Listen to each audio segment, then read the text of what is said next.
আসসালামু আলাইকুম dear viewers, কেমন আছেন? আশা করি ভালো আছেন। আমিও ভালো আছি। আমি রাজীব ব্রাউনবাড়ি থেকে বলছিলাম। এগুলো আমার ভিয়েতনামি নারকেল গাছ। গাছগুলোর বয়স আছে প্রায় 6 বছর হয়ে গেছে। অবশ্যই এর আগে ফলন আসছিল। তো এই গাছগুলোতে এবারও ফলন আসছে আলহামদুলিল্লাহ। ওই যে দেখতেছেন ফুল ফুটে রয়েছে, এই যে দিকে, ওই যে ওই ওই ওই ওই যে দেখাচ্ছি, আমি কাছাকাছি নিয়ে দেখাচ্ছি। তো এবারও ফলন, গতবার নারকেল চুরি হওয়ার কারণে আমি আর তেমন যত্ন করি নাই। এই যে দেখেন এইবারের ফুল দেখতে পাচ্ছেন, এই যে বাদাই, এই যে বাদাই।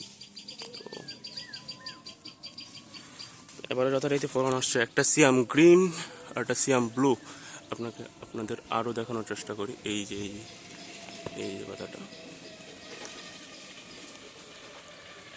তো দেখা যাক আল্লাহ কি রাখছে রিজিকে। এই যে পাতাটা, এটাই তো স্পষ্ট দেখা যাচ্ছে, যেহেতু বাধা ফেটে গেছে। আর একটা ভিডিও করবো অবশ্য পরে।